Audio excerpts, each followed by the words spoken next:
Hello, everyone. My guest today is Udit Goenka. He is based out of India and is a self-taught entrepreneur who started the online marketing journey at the age of 17. Coming from a business family, entrepreneurship was rooted in his blood. And at the age of 18, he launched his first WordPress security plugin that did six figures, after which he launched PowerUp Hosting in 2012, which is now an ISP and a seven-figure business. During his journey as CEO, he's a sole growth hacker marketer in the company responsible for all customers. His name got popular in the SEO industry as the BPN guy, which led him to launch GoPBN, the very first kind in its space, and does over 70 grand per month in revenue right now. So we're going to dive in today. Udit, are you ready to take us to the top? Yeah, for sure. I'm very excited. Good. So what exactly is doing $70,000 per month in revenue? Okay, so it comes from two different vertices of our business. One is where we are providing the link building services for building up those PBNs, and the second comes from the hosting aspects, because the PBN hosting involves a very different kind of unique hosting, which is spread across which is connected to different parts of the world. Okay, so what's the URL of the company doing the majority of the 70 grand in revenue? That's GoPBN.com, GoPBN.com. Okay, very good. So this is doing, how much is it doing? Is it doing the full 70,000? Yeah, it's currently doing 70K per month right now, and it's been growing at approximately around like 10% MRR on monthly basis. Okay, so walk me through some other of these metrics here. How many customers are you serving today? So currently we have approximately around 3,000 customers with us. We have 4,500 registered customers approximately, out of which 3,000 are paying customers. Okay, so sorry, 3,000 are paying?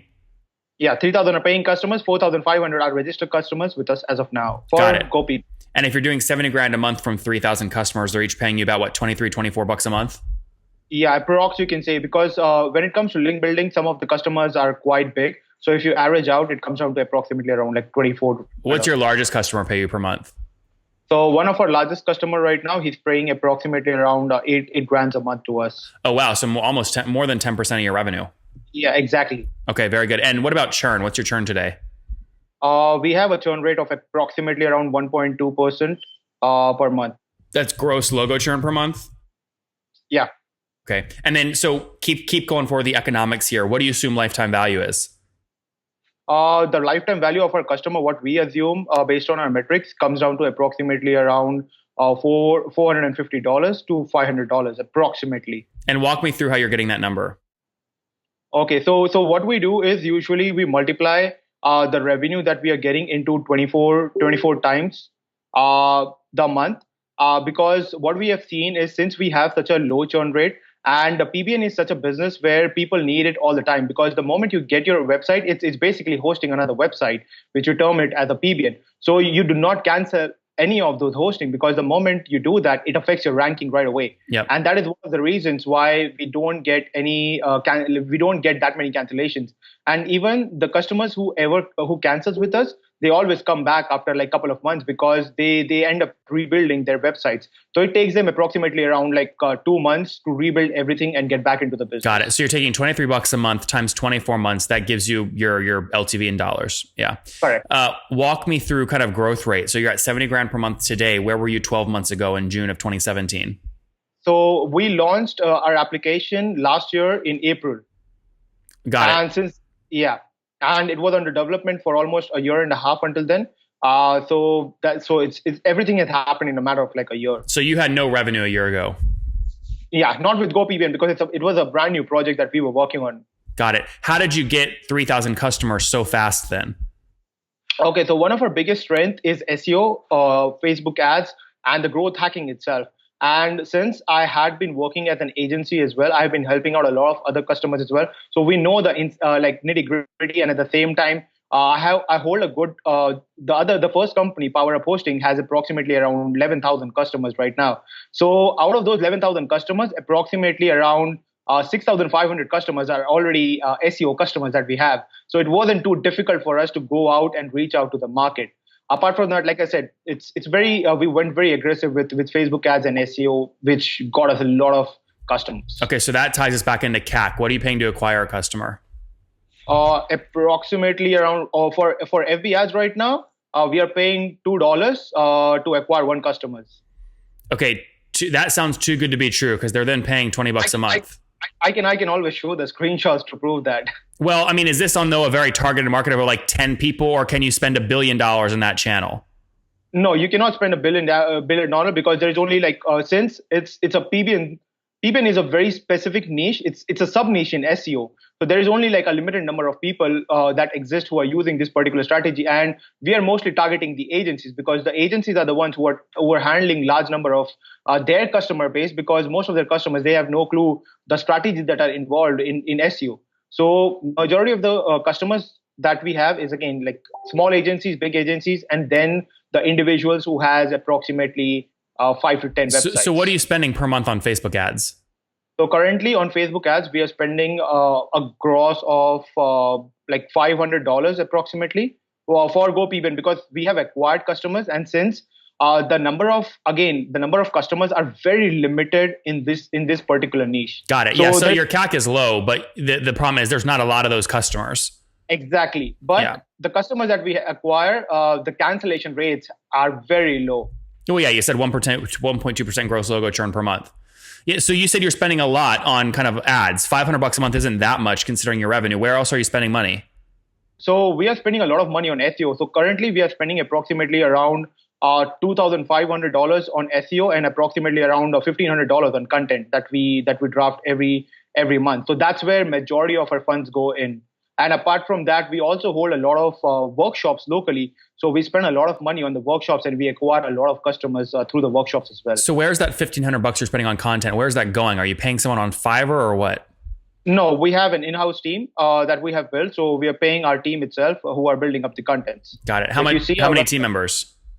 Currently, we have a team size of 25. 25 people. And are you profitable right now?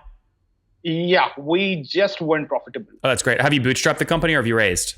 Yeah, we have completely bootstrapped the company. That's great. So yeah, you have to be profitable. Otherwise you go out of business. Good. So 25 people. Walk me through, how do you instruct your content team what to write about? Okay. So whenever we hire any member, they go through an aggressive training phase of 10 days where we have a nicely program that we have designed. Let's say like the first day they'll be going through the list of articles that I have written and I have drafted, and along with a bunch of other articles from some of the top writers. They go through it, they get the feeling through it, and then they start learning a bit about the SEO and the importance of on-page SEO. And from there, then they start writing some of the contents. So usually it takes them at least a month to get trained completely before they dive into it and they start writing contents. Got it. What is that training course you put them through? Do you sell that? Is that public? Can my listeners go buy it? Not as of now, but I'm actually looking to put it up because a couple of my contents that I have written have been going like viral and have been shared by like thousands of people. Especially one of the articles that I wrote on SEO copywriting that gives a very sneaky techniques in terms of how people can really rank better and how they can name one of the techniques. Sorry? Name one of the sneaky techniques. Okay, so one of the techniques that I call it is the expanding technique. So what happens is, let's say that let's take an example of recipe over here, right? I'm trying to bake a cake. So in this case, what people would do is they would just write, okay, just get this ingredient, get this ingredient, get this ingredients, and you're done, right? But there is a much better way of defining that. Get this ingredient, mix it with this. You can get this ingredient from this place. So at that point of stage, you're giving more information to the user, and at the same time, you are capturing a lot of LSI keywords as well. So at that point of stage, what we do is there is a small hack that you can do. You can go to Google. You can write in url.quora.com plus your keyword. When you do that, you will get a bunch of Quora questions. And now, when you get the questions regarding your keywords, you can use that entire question inside your article because people are looking for answer for that, and that becomes your LSI keyword. So that helps you to really rank for those keywords because those are the keywords that would actually rank for you and drive you most of the traffic and not the main keywords. Yep. Interesting. Very interesting. How do you know that Quora is a large enough sample size to reflect the search patterns of the entire world on Google? Okay, Quora is just one of them. So we look for various other platforms as well. For example, Growth Hackers is one of them. We get a lot of contents over there. We get to see what people are writing. Then at the same time, we also study our competitors using Ahrefs. So we see what's going on at that point of stage, and from there we take things forward. Interesting. What do you want to do with the company? You want to, if someone offered you an acquisition offer today, would you take it? Not as of now, because we're doing pretty well, and we actually launched 2 more SaaS very recently. The first one is FlameDomain, which was launched in January. We did almost 92 grants during our launch, and then very recently we launched Funnelbake, which is an email outreaching software that we did, and that did close to around 60K or something during the launch. What's that called? Funnelbake. Funnelbake. And so what, you're competing with like ConvertKit? We are working on it right now. Interesting. So we are coming up with a lot of like AI based technologies in it very soon. So we're going to be like self-learning about your customers, what kind of emails you are sending, and then accordingly, like you will be able to send out the emails to them at the right time so that you can get the maximum open rate from them. How much does Funnelbake make right now per month, just monthly revenue? So Funnelbake just went live only 3 days ago. We did the pilot launch 3 months ago. That's when we did approximately around 60K. And then we used that money to further get more developers into the team, and they have been developing since then. And then 3 days ago, it went completely live. So we, as soon as we went live, since we have a 14-day free trial, so we have approximately around I think it was 2,720 until like morning, the number of people who have signed up for the trial. So now they're going through the onboarding process. So it's going to take at least 14 days to see what kind of conversions we are getting. And from there, we'll start a lead nurturing process. Yep. How do you know which of these things to put your time on? You have so many companies. I mean, why not kind of build one, then like quickly sell it and keep doing that, and then just keep the thing that you really want to keep building yourself? Well, I have been actually thinking about it, because since I have never sold a company as of now, and all the companies are profitable, that's something that is not I'm very good at right now. Yeah. Interesting. Udit, we should talk more. I'll tell you why. Like, I raise a small private equity firm, and so I'm buying and selling software companies. My biggest issue is when I buy a company and I want to run a playbook on it, like an SEO playbook, I have to find talent to run that playbook. We could potentially do something together there. I can help you sell companies, or help you buy other companies, or help you grow companies you already own. Sure, that would be fantastic. Okay, we'll to work on it. We'll talk more. We'll talk about that offline. All right, let me go back to PBN here. So let me see, make sure there's no other questions I've got for you. You said the team. Where's the team based? Is everybody in India? Yeah, it's based out of Mumbai itself. Everyone. Okay, very good. All right, let's wrap up here with the famous 5. Number 1, what is your favorite business book? My favorite business book is Predictable Revenue. Predictable Revenue. That's a good one. Number 2, is there a CEO you're following or studying right now? Sorry? Is there a CEO you're following or studying right now? Elon Musk, and he's that guy is just genius, you know. Number 3, what's your favorite online tool for building a business? It has to be Ahrefs, without a doubt. Number 4, how many hours of sleep do you get every night? That's a bad one. Actually, 3 hours a day. 3? I don't believe you. How do you live? I don't. You see me right now. I'm half dead right now, and I'm awake until 5 a.m. every day. And then I go to sleep at 5 a.m. I wake up by 8:30. I go take a shower, then just go for a quick run, and then I go back to the office. What's your situation? Married, single, kids?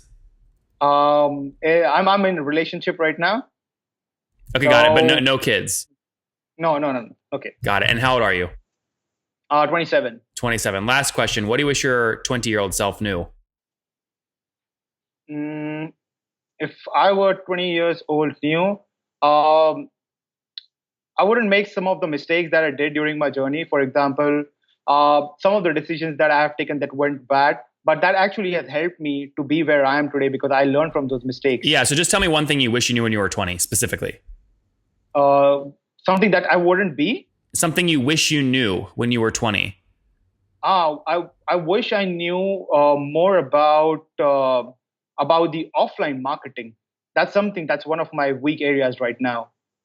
Guys, there you have it. Wishes you knew more about offline marketing. Launched GoPBN in 2017. Now over 3,000, late 2017. Now over 3,000 people using it, paying about $23 a month, doing 70 grand per month in sales, 1.2% gross logo churn per month, $2 CAC on a very small targeted niche audience on Facebook. Obviously, healthy payback period. Got a 24-month LTV, which comes out to about $450 with a team of 25 people based in India. Again, capitalizing on a niche or sub niche of the SEO niche. All right, very good. Udit, thank you so much for taking us to the top.